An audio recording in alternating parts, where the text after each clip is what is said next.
토트넘이 분위기를 바꿀 수 있었던 가장 중요한 원인은 그들에겐 확고한 에이스 손흥민이 있었기 때문이다. 최근 맨시티의 이례적인 행보가 축구계에서 큰 화제가 되고 있습니다. 영국 버밍엄 빌라파크에서 열린 프리미어리그 17라운드 맨시티와 아스톤빌라 간의 맞대결에서 맨시티가 1대2로 패하며 리그 순위 6위로 추락하고 말았습니다. 해당 경기를 지켜본 축구 전문가들도 맨시티는 이번 패배로 우승은 고사하고 챔스 진출마저 걱정해야 될 수준이다며 12경기에서 9패를 당한 맨시티의 상황에 걱정스러운 반응을 보이고 있는데요. 일부 분석가들 또한 맨시티의 가장 큰 문제는 홀란드를 보좌할 선수가 없다는 것이며 이 때문에 다가오는 겨울 이적 시장 대혁명이 필요하다고 주장해 많은 축구 팬들의 공감을 사고 있습니다. 이러한 분위기 속에서 맨시티의 사령탑 펩 가르디올라의 발언이 현재 엄청난 화제가 되고 있습니다. 그는 빌라전 패배 후 열린 기자회견에서 토트넘이 패배 분위기를 깬 원인은 다름 아닌 손흥민 덕분이라며 맨시티에 손흥민 같은 선수가 있었더라면 이런 결과는 일어나지 않았을 것이라는 의미심장한 발언으로 영국 현지를 완전히 뒤흔들어 놓았는데요. 이게 도대체 어떻게 된 일인지 더 플래닛에서 자세하게 알아보겠습니다. 현재 유럽 축구계는 손흥민의 이적설이 큰 주목을 받고 있습니다. 지난 20일 토트넘의 주장 손흥민은 카라바오컵 8강전 맨유를 상대로 후반 막판 코너킥 골이라는 기가 막힌 득점을 성공시켜 컵대회 4강행을 이끌었습니다. 해당 득점 장면을 지켜본 수많은 해외 매체에서도 손흥민을 카라바오컵 8강 베스트 11에 선정하며 다음과 같은 코멘트를 남겼는데요. 최근 손흥민의 경기력이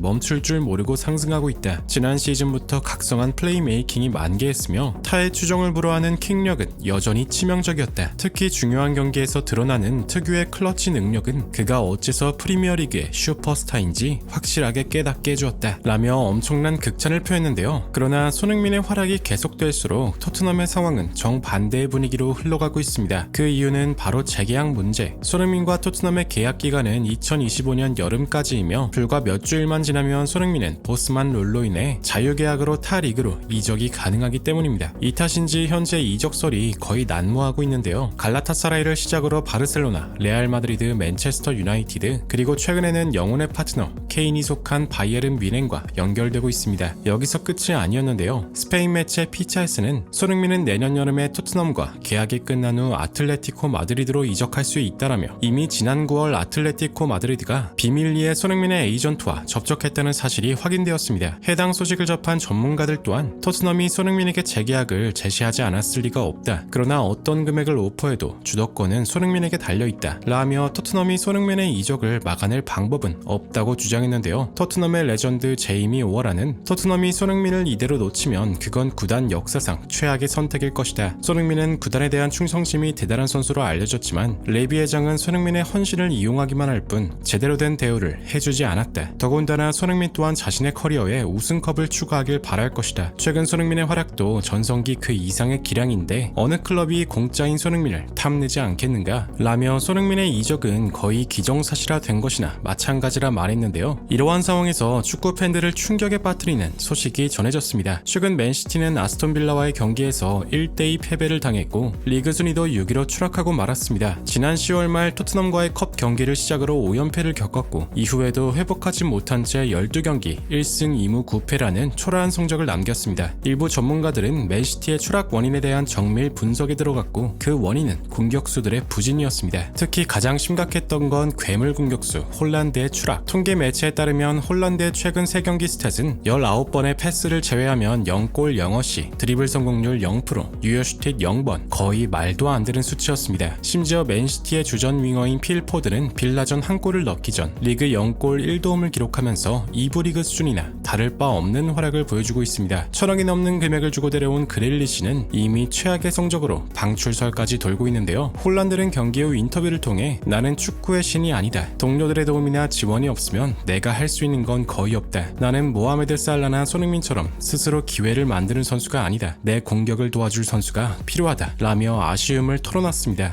해당 인터뷰를 접한 축구 레전드 티에리 앙리는 맨시티에 손흥민 같은 선수가 필요하다고 주장했습니다. 홀란드는 분명 세계 최고의 스트라이커 중 한 명이지만 현재 맨시티에서 홀란드와 호흡할 선수가 없다. 맨시티의 윙어들은 마무리 능력은 물론 연계 능력도 굉장히 떨어진다. 만약 이 위치에 토트넘의 주장 손흥민이 있다면 어떻겠는가? 손흥민은 토트넘이라는 클럽에서 누구도 넘보지 못할 기록을 작성했다. 그의 마무리 능력도 홀란드보다 훨씬 뛰어난 수준이다. 특히나 손흥민은 큰 경기에서 누구보다 강한 선수다. 홀란드와 손흥민, 이 둘은 케인과 손흥민 조합보다 훨씬 더 위대한 파트너가 멤버가 될 수 있다 라며 맨시티가 진지하게 손흥민의 이적을 생각해야 한다고 말했습니다. 이러한 분위기 속에서 맨시티의 감독 펩 가르디올라의 발언이 현재 엄청난 화제가 되고 있습니다. 지난 빌라전의 패배로 인해 침체된 분위기로 기자회견장에 나온 펩 감독은 포스트매치 컨퍼런스에서 의미심장한 발언을 내뱉었습니다. 현재 심각한 부진에 빠졌다. 결과를 보시다시피 우리는 승리를 장담할 수 있는 상태가 아니다. 이번 겨울 이적 시장에서 해결책을 찾을 생각이다 라며 겨울 이적 시장 새로운 선수의 영입이 있을 것이라 밝혔는데요. 이어서 기자들은 따로 생각해둔 선수가 있냐는 질문을 던졌습니다. 영입에 대한 모든 것을 밝히긴 어렵지만 한 가지만 이야기하자면 최근 분위기를 끌어올린 토트넘에 대해서 많은 생각이 들었다. 현대 축구 선수들은 한 가지만 잘해도 좋은 평가를 받는다. 그러나 손흥민은 토트넘에서 정말 많은 역할을 해내고 있다. 모든 사람들이 지난 맨유전 손흥민의 코너킥 골에 주목하겠지만 실상을 알고 보면 그 경기 3골은 손흥민의 발끝에서 시작되었다. 공격의 시작도 손흥민인데 마무리도 손흥민이다. 이런 게 가능한 선수는 맨시티에도 존재하지 않는다. 심지어 손흥민은 큰 경기에도 굉장히 강하다. 기이한 능력으로 팀을 위기에서 구해내며 팬들을 열광시키는 선수. 손흥민만큼 나를 괴롭힌 선수는 이제껏 없었고 이런 선수가 맨시티에 있다면 감독으로서도 이만한 행복이 없을 것이다 라며 손흥민이라면 맨시티의 반등을 이뤄낼 수 있을 것이라 말했습니다. 이러한 패배 발언에 맨시티 현지 팬들도 깊은 공감을 표했는데요. 이번 이적 시장 최대어는 무조건 손흥민이네. 손흥민이 와준다면 그것만큼 즐거운 일은 없을 거야. 손흥민 코너킥 골 봤는데 그건 홀란드도 못할걸? 손흥민이 와준다면 맨시티는 챔스 우승도 가능할 거야 라며 손흥민을 향한 칭찬의 메시지가 가득했습니다. 일부 전문가들 사이에선 손흥민의 리더십 또한 실력만큼 고평가를 받아야 한다고 주장했는데요. 토트넘의 어린 선수들의 인터뷰를 자세히 보면 어느 한 선수 빠짐없이 모두 입을 모아 손흥민에게 배울 점이 많다고 말했으며 손흥민 특유의 여유로움과 유머러스한 태도는 보는 이로 하여금 자연스레 미소를 짓게 만드는 선한 영향력이 있다고 주장했는데요. 특히 경기장 위에 쓰레기를 줍거나 공손하게 마이크를 내려놓는 장면 또한 팬들이 좋아하는 행동을 할 줄 아는 선수라며 이런 행동이 구단의 격을 상승시키고 모범적인 모습 자체가 현대 축구 선수들이 배워야 할 교본과도 같은 선수라며 많은 찬사가 뒤따르고 있습니다. 최근 토트넘은 구단 SNS에 양민혁의 실내 훈련 사진을 게시했는데 그중 손흥민이 뒤에서 양민혁이 훈련하는 모습을 흐뭇하게 지켜보는 장면이 축구 팬들의 눈길을 끌었는데요. 해당 게시물을 접한 축구 팬들은 손흥민이 아버지처럼 서 있네. 손흥민이 드디어 아들을 얻었어 라며 둘의 모습이 너무나 훈훈하다는 반응이 있었습니다. 이제 토트넘은 리버풀과의 경기를 앞두고 있습니다. 부디 손흥민 선수가 큰 부상 없이 좋은 활약이 계속되길 간절히 응원하며 영상 마무리하겠습니다. 진심으로 구독과 좋아요 부탁드리며 시청해주셔서 대단히 감사합니다.